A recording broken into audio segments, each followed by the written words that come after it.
Hello everyone, नमस्कार। एक बार फिर से आप सभी का ढेर सारा स्वागत है लोधा क्लासेस के बीए प्लेटफॉर्म पर। आइए शुरुआत करते हैं बीए थर्ड ईयर में लोक प्रशासन वाले सब्जेक्ट की। और दोस्तों, लोक प्रशासन सब्जेक्ट में हम शुरुआत करने जा रहे हैं आज क्या नया कॉन्सेप्ट। जी हाँ, बीए थर्ड ईयर में नया कॉन्सेप्ट लोक प्रशासन में मुख्यालय एवं क्षेत्र संबंध।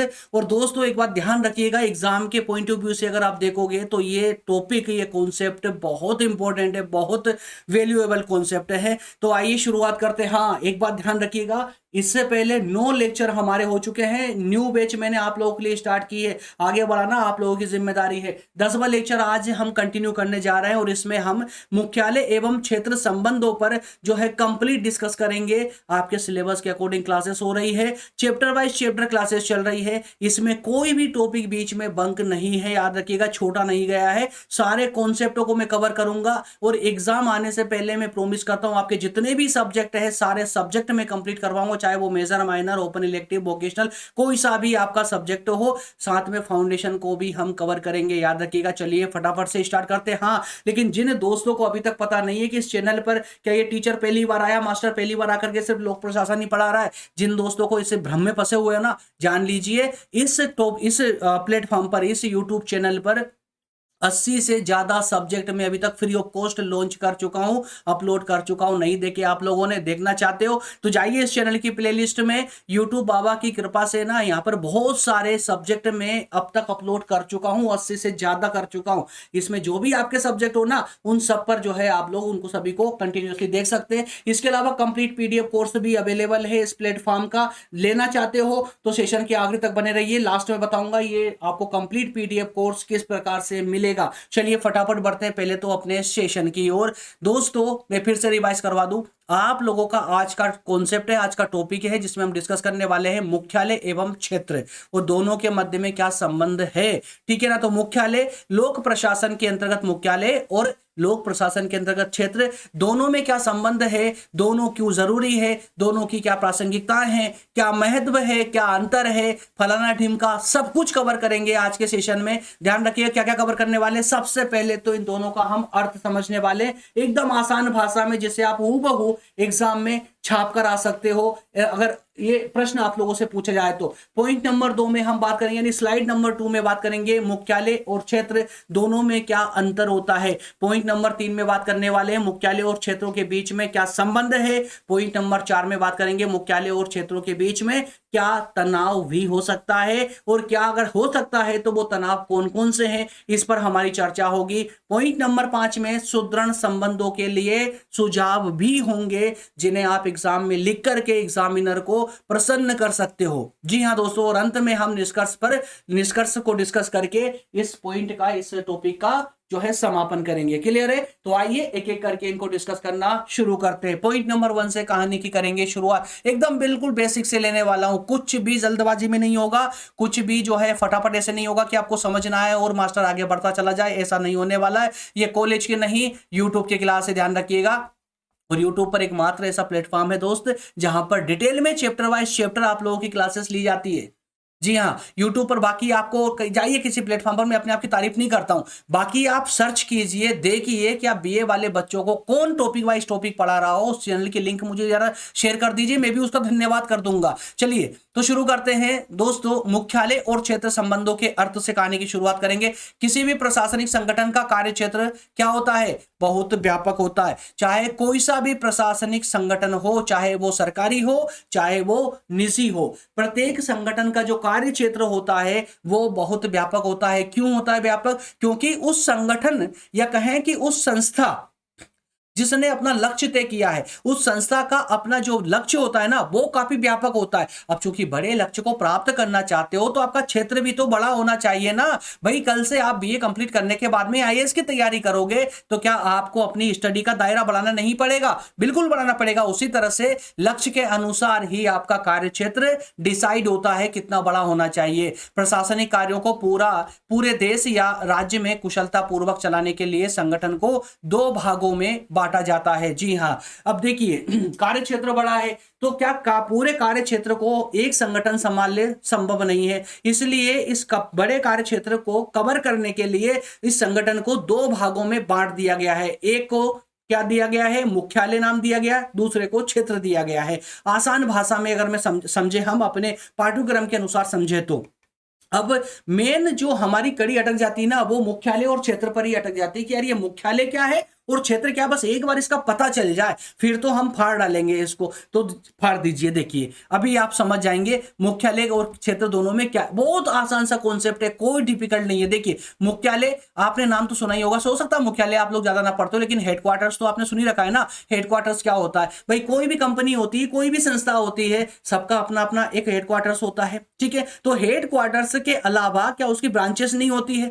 अलग अलग क्षेत्रों में अलग अलग ब्रांचेस भी होती है ना, इतना तो पता आप लोगों को। अब आगे जरा सुनिए, मुख्यालय का मतलब क्या है। यह संगठन का क्या होता है, केंद्रीय या फिर मुख्य कार्यालय होता है। हेडक्वार्टर्स क्या होता है दोस्त, एक मुख्य कार्यालय होता है जो एकमात्र होता है ना। और जैसे दिल्ली में उदाहरण ले लीजिए, जैसे दिल्ली में गृह मंत्रालय है, ठीक है। राज्य की राजधानी में भी तो सचिवालय होता है ना, मुख्य सचिवालय होता है। हर राज्य की राजधानी में मुख्य सचिवालय होता है। ठीक है, तो इसका प्रमुख कार्य क्या होता है, इस मुख्यालय का नीति बनाना यानी पॉलिसी बनाने का काम होता है। अब चूंकि हम जो है लोक प्रशासन में पढ़ रहे हैं भाई, राजनीति में है, तो राजनीति की ही बात करेंगे ना सब्जेक्ट में। हम इसमें इसके अलावा तो लेकर नहीं आएंगे, दूसरी चीजों को एग्जांपल में ला सकते हो, बट मेन कॉन्सेप्ट में आपको पॉलिटिकल बातें ही करनी होगी, पॉलिटिकल कॉन्सेप्टों को ही यहां पर लिखना होगा। ठीक है, तो दोस्तों जिसे मुख्यालय होता है, आपका कार्यालय होता है, इसका काम होता है नीति निर्माण करना, पॉलिसी मेकिंग का काम करना, योजनाओं को बनाना, पर्यवेक्षण यानी सुपरविजन करना और उन पर नियंत्रण रखना। लेकिन लागू नहीं करोगे आप, लागू नहीं कर सकते हो। अरे भाई कार्यालय का व्यक्ति, हेडक्वार्टर का व्यक्ति कहां कहां पर लागू करने जाएगा, तो लागू करने के लिए दूसरा डिपार्टमेंट बिठा दिया और उसी दूसरे डिपार्टमेंट को हम यहां पर फील्ड एस्टेब्लिशमेंट या ऑफिस कहते हैं, फील्ड ऑफिस कहते हैं, क्षेत्र कहते हैं। याद रखिएगा, क्षेत्र या फिर अंग्रेजी में याद रखिएगा फील्ड ऑफिस या फील्ड एस्टेब्लिशमेंट। ठीक है ना। तो अब ये क्षेत्र की बात करें तो मुख्यालय मेरे ख्याल से आप लोग समझ चुके हैं, नहीं समझे ना तो फिर थोड़ा सा अपने बुद्धि का इलाज करवा लीजिए। अब यहां पर देखिए क्षेत्र का मतलब क्या हुआ, वे स्थानीय कार्यालय होते हैं जो जनता के बीच में रह करके नीति और योजनाओं को धरातल पर लागू करते हैं, इंप्लीमेंटेशन करते हैं, है ना। जैसे जिला स्तर पर कलेक्ट्रेट होते हैं, पुलिस थाना होता है, तहसील आदि आदि होते हैं, तो ये सब क्षेत्रीय ऑफिस कहलाते हैं ना, फील्ड ऑफिस कहलाते हैं। अब इन सबका हेडक्वार्टर्स कौन है, कहां पर है भाई, दिल्ली में है। हेडक्वार्टर्स कहां होगा, दिल्ली में होगा। गृह मंत्रालय, सब गृह मंत्रालय के अंतर्गत रहकर काम करेंगे ना। क्लियर है, यहां से क्लियर हुआ आपका अर्थ। एक बेसिक सा जो हमने यहां पर एक बेस तैयार किया, साइट में खिसक रहा हूं मैं, जल्दी स्क्रीनशॉट ले लीजिएगा। तो यहां से क्लियरिटी आना चाहिए कि मुख्यालय और क्षेत्र दोनों में एक माइनर सा डिफरेंस क्या होता है, मुख्यालय क्या होता है और क्षेत्र क्या होता है। अब कोई अगर आपसे पूछ ले कि भाई मुख्यालय और क्षेत्र दोनों में, दोनों से आप बेसिक तरीके से, सामान्य तरीके से आप क्या समझते हो, तो अब कहने में देर मत करना दोस्तों। यहां पर देखिए मुख्यालय जो सिर्फ नीति बनाने का काम करता है और फील्ड ऑफिस यानी क्षेत्र जो है उन नीतियों को लागू करने का काम करता है। ये एक लाइन में आपका उत्तर हो जाएगा, अगर कोई पूछे तो खट से जवाब दे देना। आगे बढ़ते हैं दोस्तों, बात करते हैं पॉइंट नंबर 2 में, दोनों में क्या अंतर है। तो बहुत ज्यादा बकबक नहीं करूंगा, एक छोटी सी टेबल के माध्यम से आप खुद समझ जाएंगे। यहां पर एक टेबल लेकर आया हूं जिसमें 4 मात्र आधार दिए हैं मैंने, जिनके माध्यम से एक तरफ देखिए यहां पर पहले कॉलम में आप देख पा रहे हैं क्या लिखा हुआ है, आधार लिखे हुए। कौन कौन से बेस दिए मैंने, एक मुख्य कार्य का है, स्थान का, संपर्क का और प्रकृति का। इन 4 के आधार पर जो है आप दोनों में डिफरेंस कर सकते हो, एक तरफ हेडक्वार्टर है, एक तरफ फील्ड है। ठीक है ना। तो देखिए अगर हम कार्य के आधार पर अगर दोनों में डिफरेंस करें, तुलना करें, तो इसका कार्य, मुख्यालय का कार्य क्या होता है, नीति निर्माण करना, वित्तीय आवंटन करना, पैसा बांटना, योजनाएं बनाना आदि आदि काम होगा।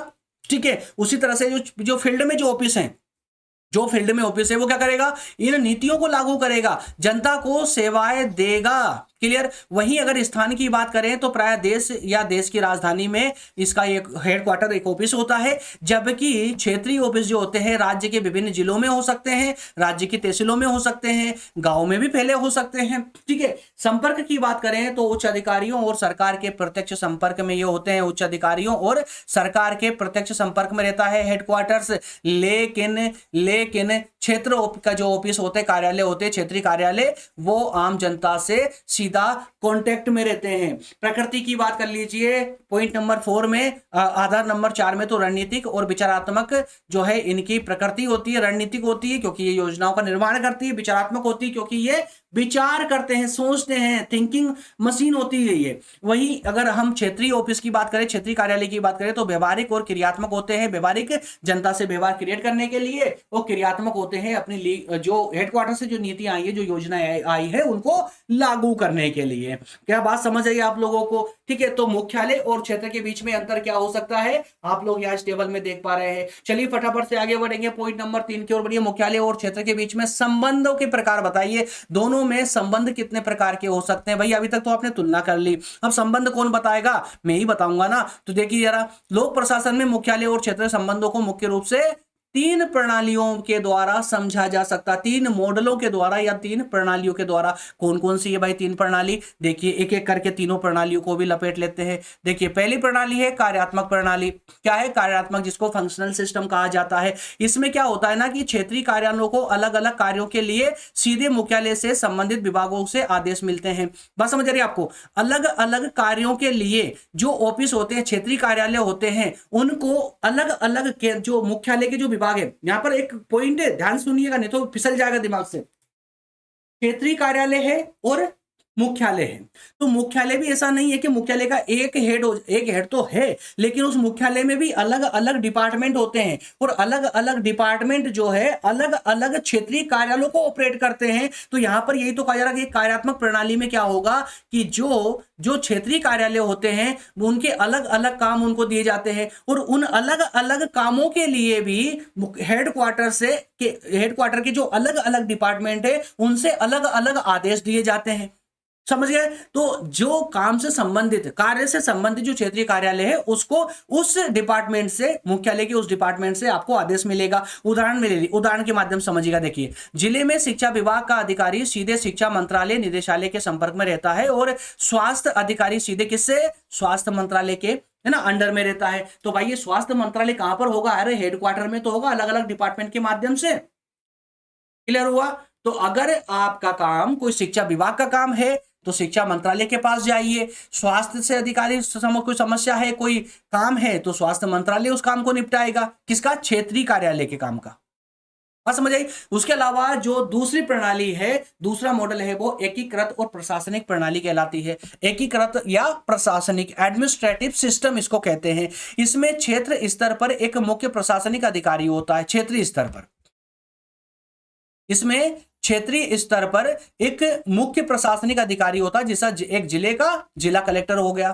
ठीक है, तो मुख्यालय के सभी आदेश इसी अधिकारी के माध्यम से क्षेत्र में संपन्न होते हैं, किए जाते हैं। ठीक है, तो एकीकृत या प्रशासनिक जो प्रणाली के अंतर्गत आपको क्या लिखना होगा? एडमिनिस्ट्रेटिव सिस्टम में क्या लिखना होगा? एक क्षेत्र के लिए एक मुख्य अधिकारी होगा, जैसे जिला के लिए कलेक्टर महोदय होते हैं। तो मुख्यालय के सभी आदेश, जो हेडक्वार्टर के मुख्यालय से जो आदेश मिल रहे हैं, उन सभी के अधिकारी के माध्यम से, इसी अधिकारी के माध्यम से, मतलब कलेक्टर महोदय के माध्यम से ही इस क्षेत्र में इन सभी कार्यों को संपन्न किया जाएगा। उदाहरण के लिए भारत में जिला प्रशासन प्रणाली है।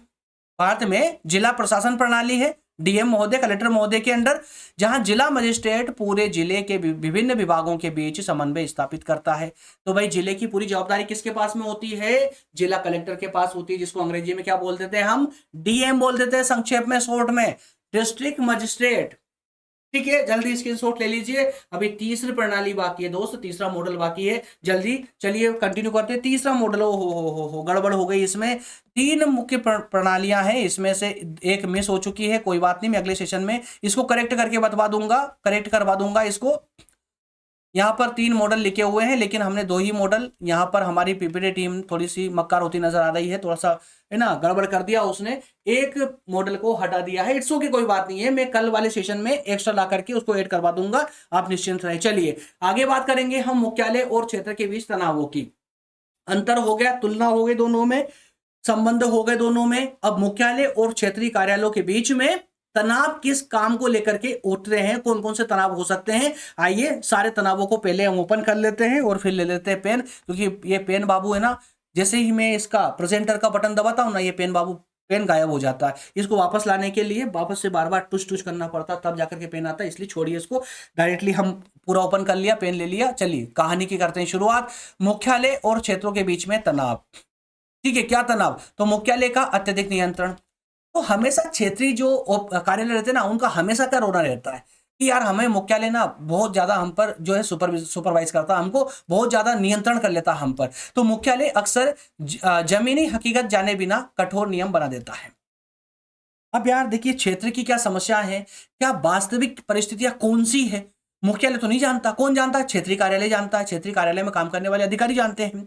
तो यहां पर इनका यही तो शिकायत रहती है सबसे बड़ी क्षेत्रीय कार्यालयों की, कि जो मुख्यालय होता है, जो हेडक्वार्टर होता है ना, वो जमीनी हकीकत को नहीं जानता और इसके बावजूद वह कठोर नियम बना देता है, जिनको लागू करना उतना आसान नहीं होता जितना आसान वो लोग समझते हैं। मुख्यालय में बैठे, कुर्सियों पर बैठे जो नियम बना रहे ना, वो समझते हैं, जिससे क्षेत्र के अधिकारियों को काम करने में काफी कठिनाई होती है। ये मुख्य तनाव है। निश्चिंत रहिएगा, इसका ना हम जो है आगे उपाय भी देखने वाले हैं, तनाव को कैसे कम कर सकते हैं ये भी देंगे, ताकि एग्जामिनर एकदम खुश हो जाएगा। देखिए, रेड टेपिज्म, लाल फीताशाही भी एक बड़ी समस्या होती है। क्षेत्र में भेजे गए प्रस्तावों या फाइलों को स्वीकार करने में मुख्यालय द्वारा बहुत अधिक समय लग जाता है। तो भाई, लाल फीताशाही क्या है? सरकारी तंत्र समय खाता है। सरकारी तंत्र से ज्यादा समय कोई नहीं खाता, बहुत समय खाता सरकारी तंत्र। तो ये सबसे बड़ी समस्या क्षेत्रीय कार्यालयों को भुगतना पड़ता है। इसके अलावा सूचना के अभाव की बात करें तो मुख्यालय को लगता है कि क्षेत्र वाले काम सही से नहीं कर रहे हैं और क्षेत्र वालों को लगता है कि मुख्यालय वाले व्यवहारिक समस्याओं को नहीं समझते। दोनों के बीच में कुछ ना कुछ जो है मिसअंडरस्टैंडिंग बनी हुई हमेशा रहती है और इसीलिए तनाव जो है जागृत हो जाता है। तनाव क्यों छोड़ेगा भाई किसी का पीछा? शक्तियों का विकेंद्रीकरण देख लीजिए आप। सभी निर्णय लेने की शक्ति मुख्यालय अपने पास में रखना चाहता है, जबकि भाई क्षेत्र को भी तो चाहिए ना, क्षेत्रीय कार्यालयों को भी चाहिए कि हम ग्राउंड लेवल पर तो कम से कम डिसीजन ले पाए, अधिकार होना चाहिए हमारे पास में। क्षेत्रीय कार्यालय भी चाहते हैं कि वो आत्मनिर्भर रहे, कार्यालय पर, मुख्यालय पर निर्भर ना रहे। लेकिन यहां पर ऐसा नहीं है। अधिकतम जो पावर होती है, शक्तियां होती है, वो मुख्यालय के पास होती है, क्षेत्रीय कार्यालयों के पास नहीं। ये तनाव के मुख्य बिंदु है। और अब हम बात करने वाले हैं दोनों में कैसे हम जो है दोनों का गठबंधन करा सकते हैं, कि यानी कि सुदृढ़ संबंधों के लिए कौन कौन से सुझाव हो सकते हैं। वो सुझाव मैं यहां पर छाप के जा रहा हूं, नोट डाउन कर लीजिए। चाहे स्क्रीनशॉट नहीं लिया, जल्दी स्क्रीनशॉट ले लीजिए इसका भी, है ना, साइड में हंस रहा हूं मैं। चलिए आगे बात करते हैं। अगले पॉइंट नंबर 5 में क्या है दिया गया है? सुदृढ़ संबंध। चलिए सुदृढ़ संबंधों पर चर्चा कर लेते हैं, बाद में निष्कर्ष करके क्लास कंप्लीट। ठीक है, तो सुदृढ़ संबंधों के लिए सुझाव: एक आदर्श प्रशासनिक व्यवस्था के लिए मुख्यालय और क्षेत्र का सामंजस्य क्या हो जाता है? बहुत आवश्यक हो जाता है भाई। दोनों में यार सामंजस्य रहना बहुत जरूरी है। अगर अच्छे से काम निपटाना है, अच्छे से काम करना है, तो दोनों में जो है गठबंधन होना जरूरी है। तो देखिए क्या क्या हम कर सकते हैं। शक्तियों का विकेंद्रीकरण कीजिए, जो आपने केंद्रीकरण कर रखा है उसको विकेंद्रीकरण कीजिए, डिसेंट्रलाइजेशन कीजिए शक्तियों का। यानी कुछ पावर तो क्षेत्रीय कार्यालयों को भी दो। मुख्यालय के पास सारी अधिकार है, ठीक है, रखिए आप अधिकार, मेन अधिकार, लेकिन कुछ अधिकार उनको भी दीजिए ताकि वो अपना काम स्वतंत्रता के साथ कर सके यार। तो क्षेत्र के अधिकारियों को पर्याप्त प्रशासनिक और वित्तीय शक्तियां दी जानी चाहिए। पहला सुझाव तो आपका यह हो जाएगा। उसके बाद में दौरे और निरीक्षण का आदान प्रदान कीजिए भाई। मुख्यालय के अधिकारियों को समय समय पर क्षेत्र का दौरा करते रहना चाहिए। अब जब मुख्यालय के अधिकारी क्षेत्रीय कार्यालय या क्षेत्र का दौरा करेंगे, तब उनको वास्तविक ग्राउंड लेवल की समस्या का पता चलेगा, वो समझ पाएंगे, तो डिसीजन भी सही से लेंगे, नीति का निर्माण भी सही तरीके से कर पाएंगे। उसके अलावा कर्मचारियों का स्थानांतरण, तो मुख्यालय के अधिकारियों को कुछ समय क्षेत्र में और कुछ समय क्षेत्र के अधिकारियों के मुख्यालय में पदस्थ किया जाना चाहिए। सही है ना? चलिए, इसके अलावा सुगम संचार व्यवस्था। सुगम संचार व्यवस्था, अरे देखिए पॉइंट नंबर 3 समझ गए ना आप लोग? कर्मचारियों का स्थानांतरण। जो मुख्यालय के कुछ अधिकारी है ना, वो कभी कभी क्षेत्रीय कार्यालय वहां पर आकर के भाई कुर्सी संभाल ले, और क्षेत्रीय कार्यालय के जो अधिकारी हैं उनको कभी कभी मुख्यालय में भेज दिया जाए। तो इससे क्या होगा? आपस में जो काम होगा उसमें सामंजस्य बनेगा। इसके अलावा सुगम संचार व्यवस्था, कुछ तो क्या है ये?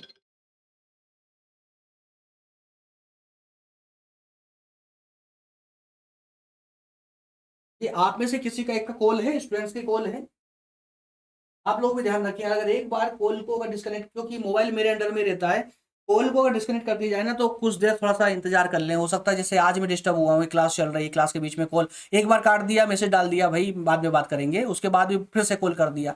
पढ़े लिखे लोग हो यार, है ना, थोड़ी सभ्यता रखिए आप लोग, अच्छा नहीं लगता है इसमें, मुझे बेकार लगता है ना। चलिए, तो सुगम संचार व्यवस्था, तो आधुनिक सूचना प्रौद्योगिकी जैसे आईटी का उपयोग करके रिपोर्टिंग और संवाद प्रक्रिया को तेज और पारदर्शी बनाना चाहिए। ठीक है, तो आईटी तो बहुत जरूरी है ना भाई। ठीक है, आधुनिक सूचना प्रौद्योगिकी का उपयोग करना चाहिए इनको, और रिपोर्टिंग या संवाद की जो प्रक्रिया है, कॉन्टेक्ट है ना, उनको थोड़ा तेज और पारदर्शी बनाए, ताकि कोई समस्या आए तो तुरंत डिस्कस करके उस समस्या का सोल्व है ना, सोल्यूशन निकाला जा सके। ठीक है ना, चलिए जल्दी स्क्रीनशॉट ले लीजिए इसका भी। और अब बढ़ते हैं अपने निष्कर्ष की ओर, कंक्लूजन की ओर, क्लास को करते हैं समापन। निष्कर्ष में मुख्यालय और क्षेत्र एक ही सिक्के के दो पहलू है, ये तो आप अच्छे समझते हैं कि गाड़ी के दो पहिए हैं, है ना। जिस प्रकार बिना दिमाग, यानी दिमाग को कौन हो गया, हेडक्वार्टर, जिसे बिना दिमाग के शरीर काम नहीं कर सकता, लेकिन बिना हाथ पैर के दिमाग भी अपनी योजनाओं को पूरा नहीं कर सकता। बहुत प्यारा उदाहरण है। सोचिए आप लोग, अपने दिमाग है आपका हेडक्वार्टर, और बाकी का शरीर है आपका क्षेत्रीय कार्यालय, फील्ड ऑफिस। अगर मान लेते हैं कि अगर आपका शरीर पूरा स्वस्थ है लेकिन दिमाग स्वस्थ नहीं है, हेडक्वार्टर ठीक नहीं है, तो क्या काम हो पाएगा, संभव नहीं है, क्योंकि आपको सही सही ऑर्डर नहीं मिल पाएंगे। लेकिन अगर मान लेते हैं कि ये स्वस्थ है, बाकी पूरा शरीर यानी क्षेत्रीय कार्यालय पूरा अपंग पड़ा हुआ है, तो क्या ये हेडक्वार्टर अपनी योजनाओं को पूरा करवा पाएगा, नहीं करवा पाएगा। तो इसी प्रकार से लोक प्रशासन की सफलता मुख्यालय के कुशल मार्गदर्शन और क्षेत्र के निष्ठावान कार्यालय के उचित सामंजस्य पर ही निर्भर करती है। इसलिए सामंजस्य बैठना अति आवश्यक है। बताइएगा कमेंट करके, सेशन में कोई प्रॉब्लम आपको हुई हो तो, कोई शिकायत हो, कोई सजेशन हो तो बिल्कुल कमेंट कीजिए, बताइए मुझे कि सर क्लास में इस चीज़ को और ऐड कर दीजिए या इस चीज़ को हटा दीजिए, या जो भी आपको लगे सर अगला हमको थर्ड ईयर में ये सब्जेक्ट पढ़ना है, जो भी आपके दिल में चल रहा हो ना, कमेंट सेक्शन में पूरी भड़ास निकाल लीजिए आप लोग। क्लास अच्छी लगी हो तो जो है लाइक कर दीजिए, जो है कमेंट में कुछ अच्छी अच्छी मीठी मीठी बातें लिख दीजिए ताकि मुझे थोड़ा अच्छा लगे, है ना। और इसके अलावा अगर क्लास बुरी लगी हो तो दो चार गाली भी बक सकते हो, कोई फर्क नहीं पड़ता है ना। हमें समझ आएगा कि नहीं यार, कहीं ना कहीं कमी छूटी होगी। कल वाली क्लास में हम बात करेंगे लेक्चर नंबर 11 में सूत्र, स्टाफ और सहायक अभिकरण की, सूत्र, स्टाफ और सहायक अभिकरण की। लेकिन अभी तक अगर आप लोगों ने, लेक्चर कंप्लीट हो चुका है, अभी तक आपने अगर लेक्चर को लाइक नहीं किया ना, तो बहुत बड़ी गद्दारी कर रहे हो आप मेरे साथ में। जल्दी से लाइक कर दीजिए, सब्सक्राइब कर लीजिए, बेल आइकन को प्रेस करके ऑल पर सेट कर लीजिए ताकि सारी क्लासेस की लिंक आप तक पहुंचते रहे। हाँ, एक मेन पॉइंट छूट गया था, कंप्लीट पीडीएफ कोर्स कब बताएंगे सर। देखिए दोस्तों, कंप्लीट पीडीएफ कोर्स जो है ये चार्ज, इस प्लेटफॉर्म पर सिर्फ एक ही चीज चार्जेबल है और वो है ये कंप्लीट पीडीएफ कोर्स, क्योंकि ये स्पेशल इफेक्ट के साथ में बच्चों से यानी कि टीम के साथ बनवाया जाता है, टीम के माध्यम से बनवाया जाता है, इसलिए एक बेसिक सा चार्जेस इस पर रखा है 399 का। इस 399 के मिनिमम से चार्जेस पर आपको आपके सारे नोट्स, आईएमपी क्वेश्चन आंसर के नोट्स मिल जाते हैं, जिसके माध्यम से आपको एग्जाम में 90+% भी हासिल हो सकते हैं। कुछ बच्चों के आए भी, ऐसा नहीं बोलूंगा, कुछ बच्चों के आए भी है, और मैक्सिमम बच्चे तो ऐसे जिनका 75 से अप्रोक्स ऊपर ही आए हैं।